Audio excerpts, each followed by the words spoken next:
So good morning, Cityside. You might ask why I'm moving, because I'm also the live stream camera operator today because Dom is out of town. I'm half Dom, and Greg's other half Dom.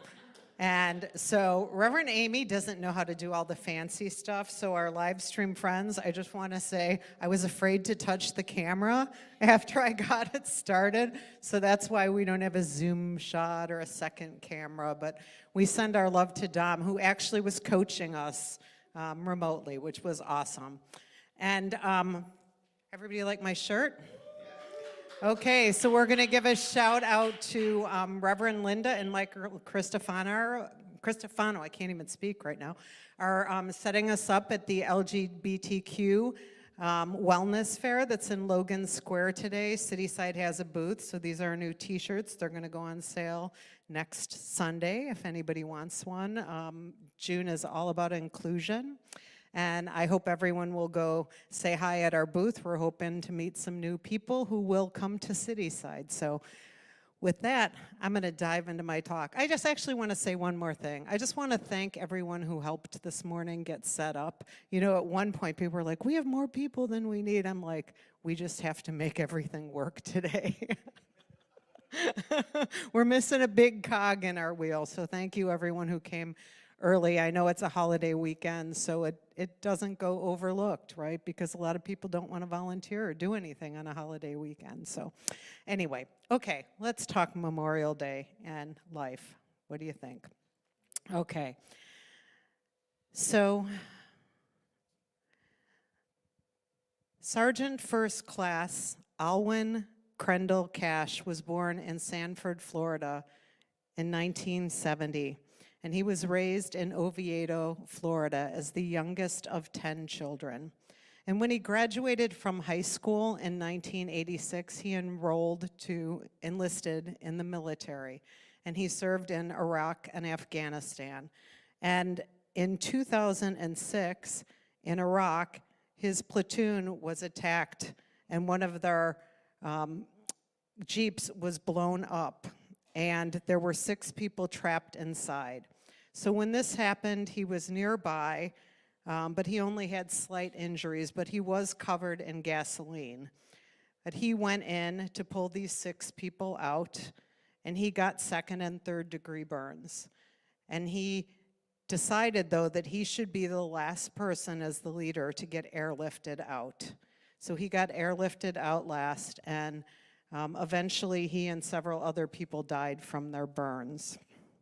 And he was awarded, in 2021, he was awarded the Congressional Medal of Honor. He was the first black recipient from the Iraq and Afghani wars. And so he represents to me what we celebrate and remember on Memorial Day, the people who have given their lives in 12 different wars we've been in. I didn't realize there were that many, and a lot of skirmishes also.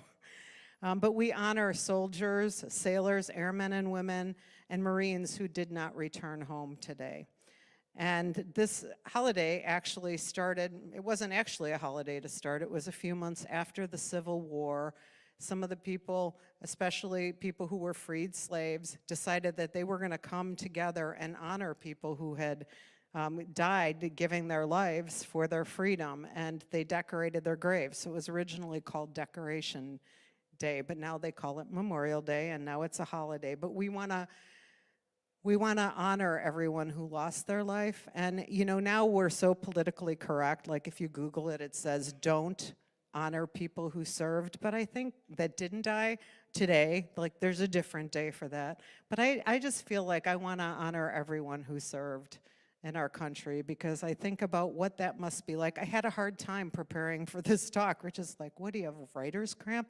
I'm like, no, I keep reading these stories and they make me sad, and then I get choked up and then I can't figure out what I'm doing, because it's so touching, the bravery that people showed. It's so touching. And you know, I also struggle a little bit because not everyone chose to serve. For some people, they were forced to serve.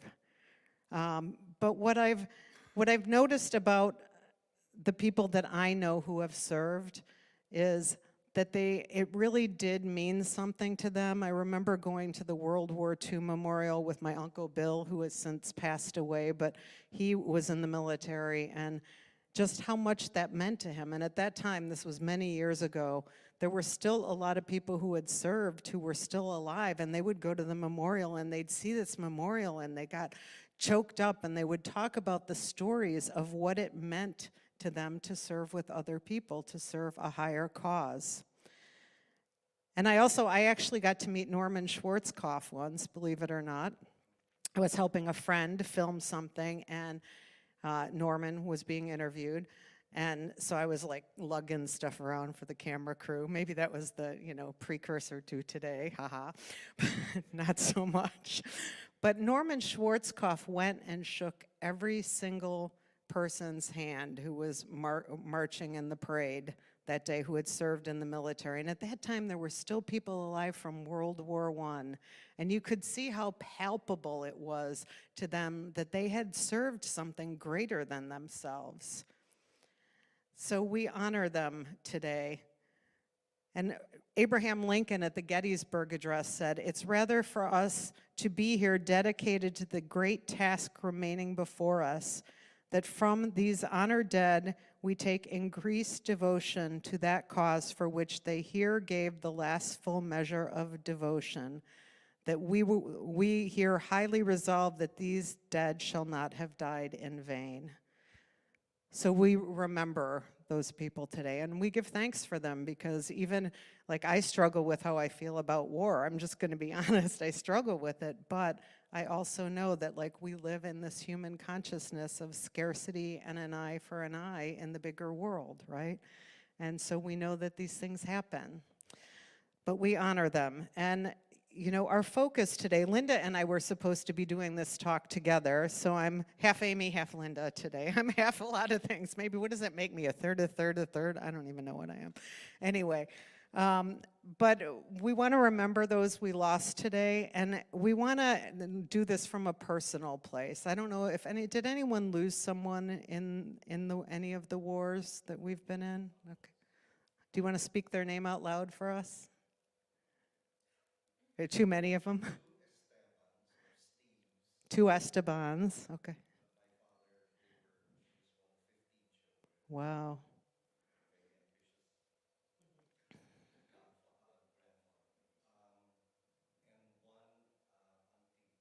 And an auntie.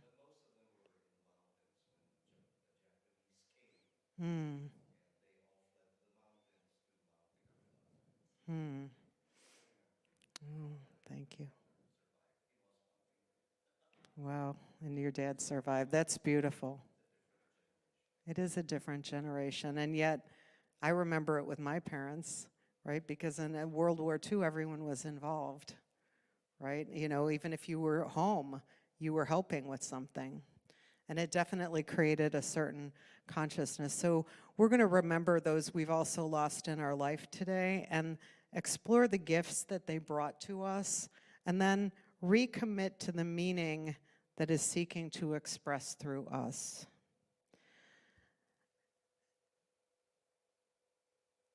So when we lose someone, and a lot of people in our community have lost people recently, right? Several people in this room have lost people recently.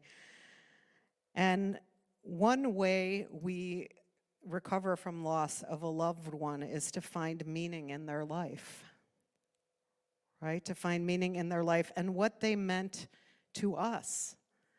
Linda lost her mom, I think it's been a couple months ago now, and her mom's name was Jean. And Jean was so good at connecting with people. She was so interested in them when she was with them. She was very fully present with them. She always asked a lot of questions. And she remembered details of what mattered to the people who she loved. And when she got older, she couldn't go visit people anymore, so she jokingly said she had a phone ministry because she would call people on the phone and check with them. And she was so good at connecting that everyone thought that they were her favorite and that they were the most important person in her life. Now that's a gift, right? And what we can take away from her life is that She offered the inspiration of being present and connected with the people who loved her and that she loved. And we can all give ourselves fully so that when we sit with people, they feel that from us.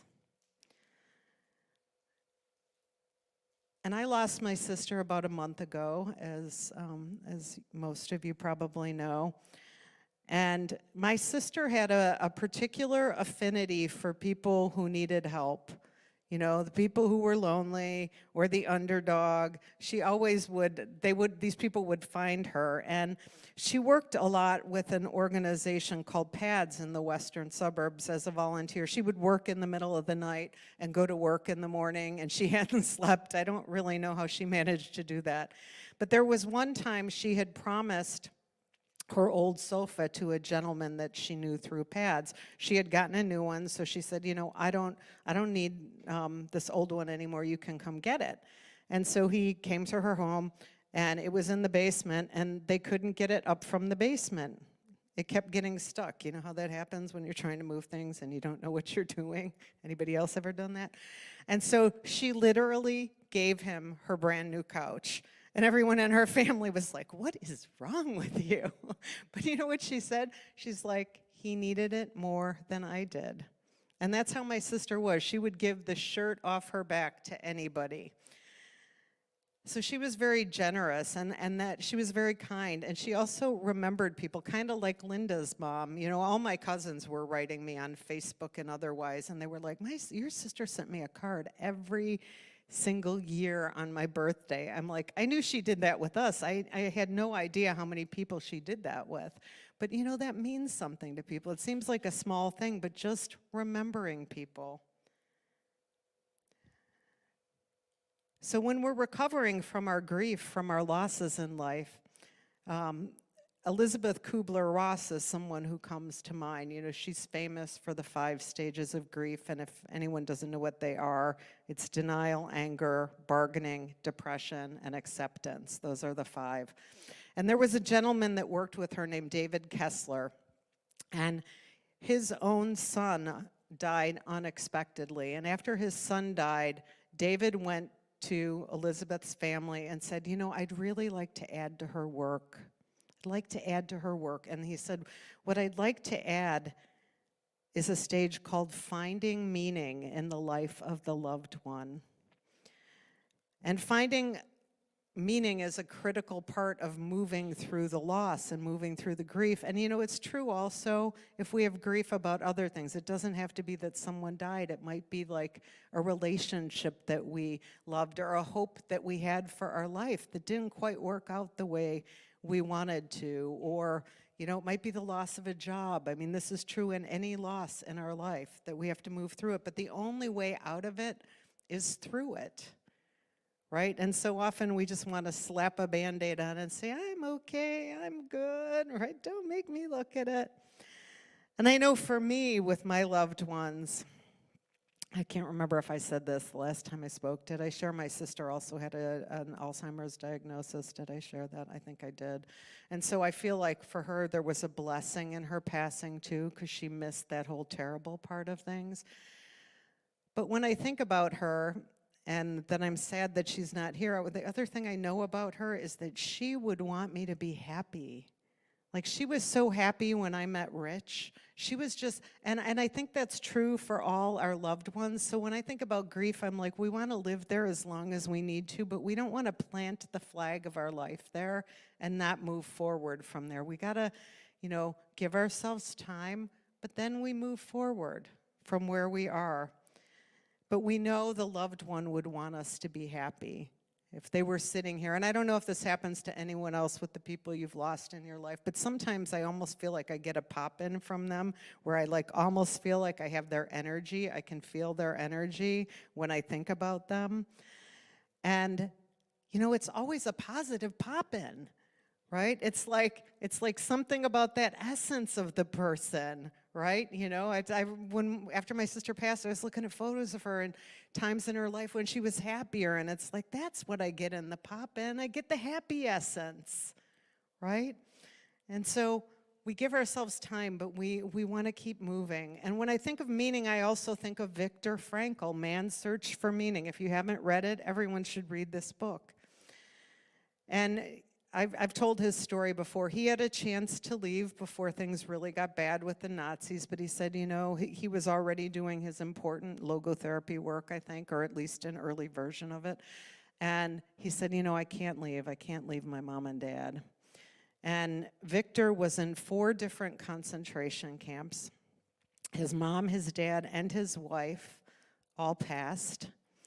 And he said what he noticed with the people that were there is that people went through 3 phases. They went through shock, they went through apathy, and then he called it depersonalization. I would call it dissociation, where like you're not really there, right?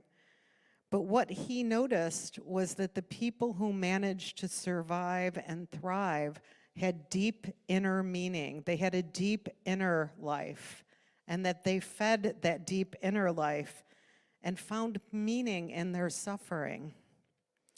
And Victor himself would imagine his wife, and he would imagine that he was talking to her, and he would see her vividly, and he said he felt that she was present with him through this all, even though he didn't know if his family was alive or dead till later. He didn't know. And what he said is, ultimately, man should not ask what the meaning of life is, but rather must recognize that it is they who are asked. In a word, each person is questioned by life and can only answer to life by answering for their own life. And to life, one can only respond by being responsible. And when he talked about responsibility, he said, able to choose your response. You're able to choose your response. And he talks about 3 paths to meaning in logotherapy. He talks about creating a work or accomplishing something, experience something fully, or loving someone is the second one. And the third one is the attitude we take toward unavoidable suffering. So we always have a choice to go find meaning. You know, so often one of the books I listened to recently on tape, the guy was telling the story about a man whose wife, and he must have had like 4 kids, his wife and 2 of his children were killed in a car accident. And he said he realized that day that the most important thing for him was to raise these 2 other children, right? That they became his mission, they became his meaning. So there's a tragedy on the one side, but on the other side, he created a new commitment to say, and you know, you hear stories about this all the time. I think Mothers Against Drunk Driving was created by a mom who lost her son. I think it was a son. So we want to look for where we can create meaning. And I want to invite you, and you have a little piece of paper under your chair, hopefully online. You got some paper from John's coaching. And I want you to just think about a loved one you have lost. Think about someone you've lost. And think about what that person dedicated their life to.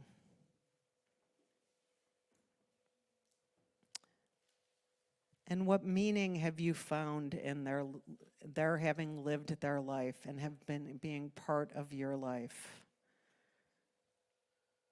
You know, what's the gift that you take from this in your own life?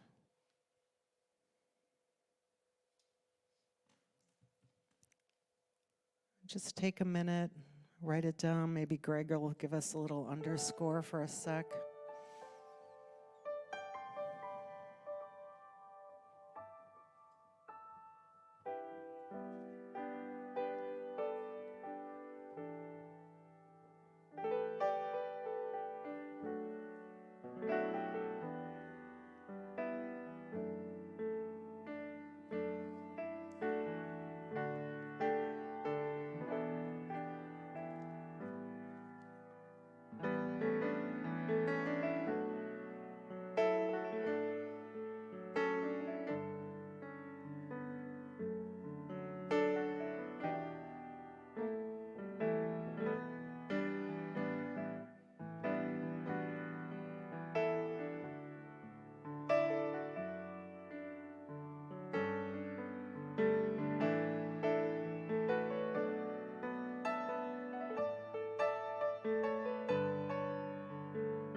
So in your heart, maybe close your eyes for a second. I just want you to take a moment to honor and appreciate that gift that that person gave to you. Just thank them.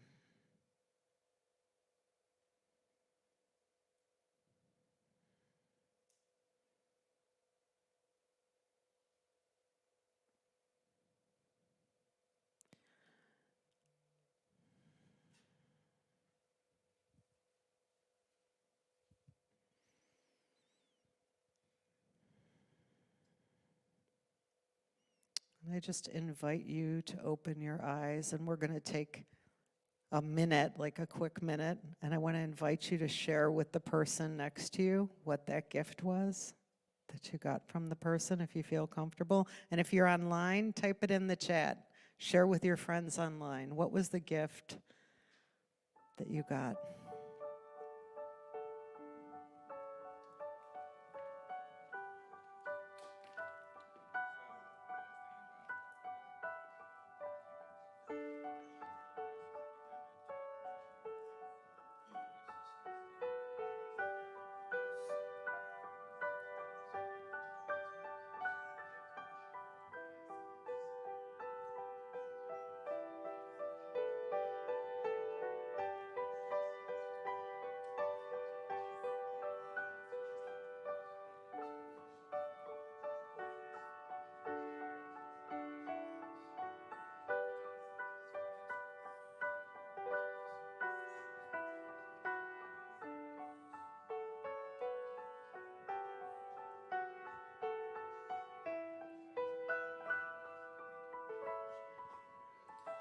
And you should be going to the second person if you haven't already done it.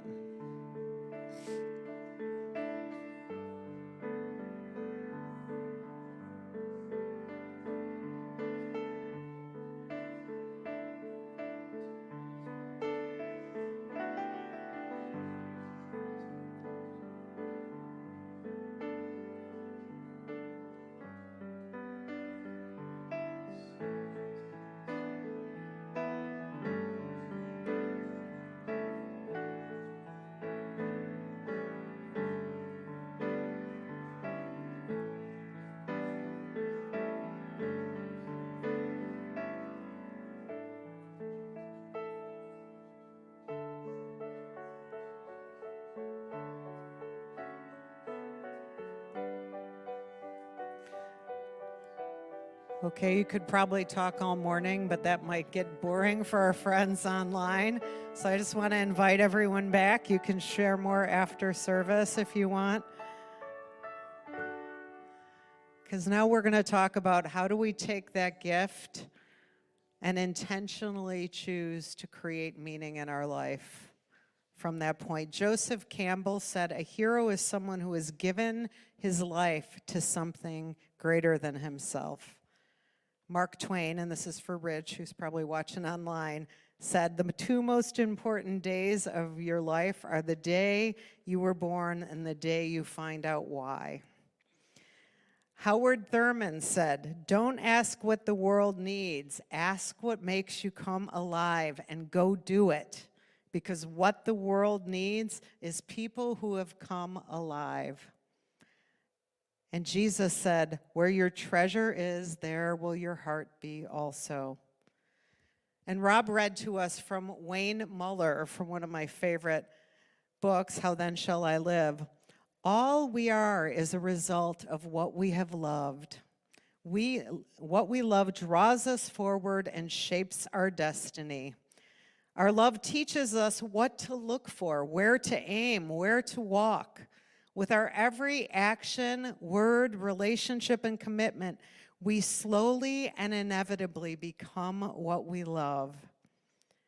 So what we love gives our life meaning.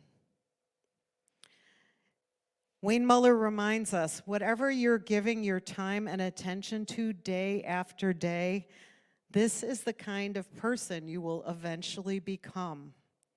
So is what you're giving your attention to what really matters to you? And so I want to invite you to turn within again, and you still have your little room on your paper, hopefully.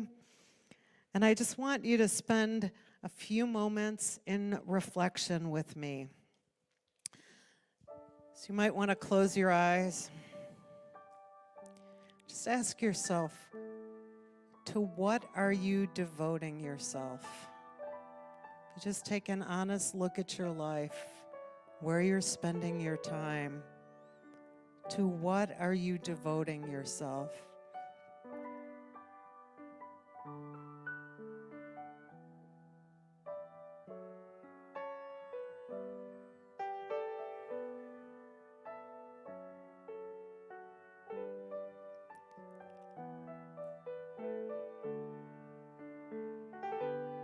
And how do you want people to remember you? What meaning will people give to your life when you are gone?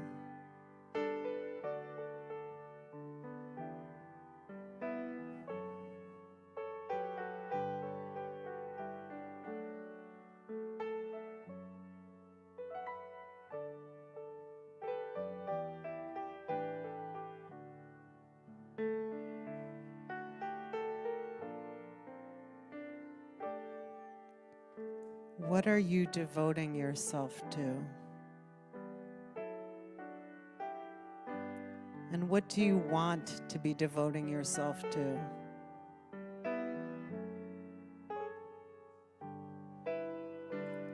What do you really value?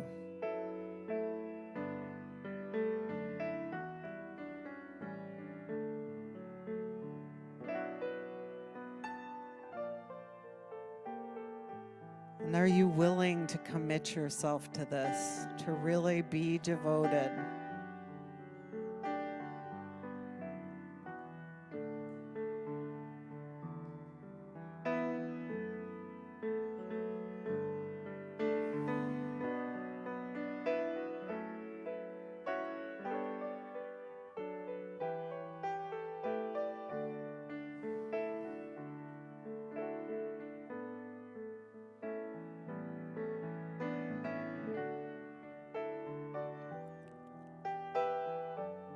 What would that look like for you if you really devoted your life to that thing?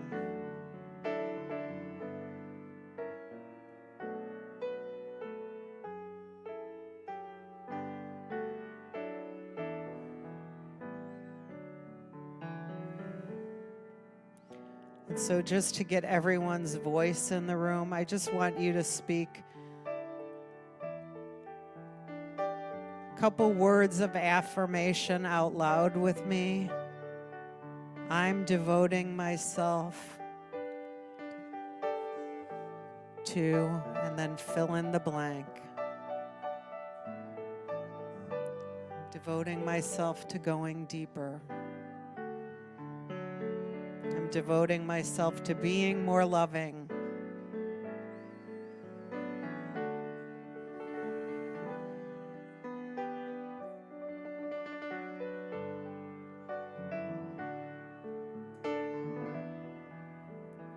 So we remember what has come before. We find meaning, and then we devote ourselves. Rumi said, when you do things from your soul, you feel a river moving in you, a joy. With every breath, I plant the seeds of devotion. I am the farmer of the heart. So we take these beautiful words into prayer. And I dedicate this prayer to those we have loved and those we have lost, to those who gave their lives in service to our country. We know that they continue in spirit, and we are always connected to them. And we say thank you to them. Thank you. Thank you for what you have been to us. We raise their lives up for the gifts that they have offered to us, and we carry those gifts with us. We use these gifts to find meaning in our own lives, to magnify that love that we carry within us, that very truth of our own being. And we offer our attention. We offer our devotion. We offer our love in service of the deeper meaning we experience within. We allow ourselves to know the joy of experiencing that deeper meaning, that connection. We stay the course of love. We stay the course of devotion, and we allow Spirit to lead us. We know Spirit is with us in each and every step.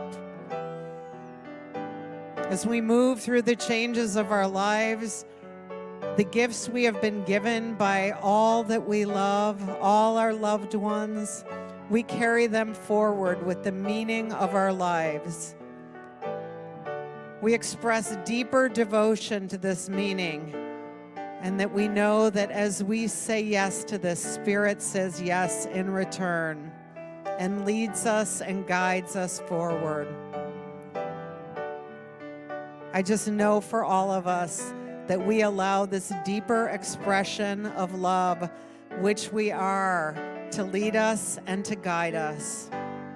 And I just give great thanks for this. And with so much gratitude, I simply say, and so it is.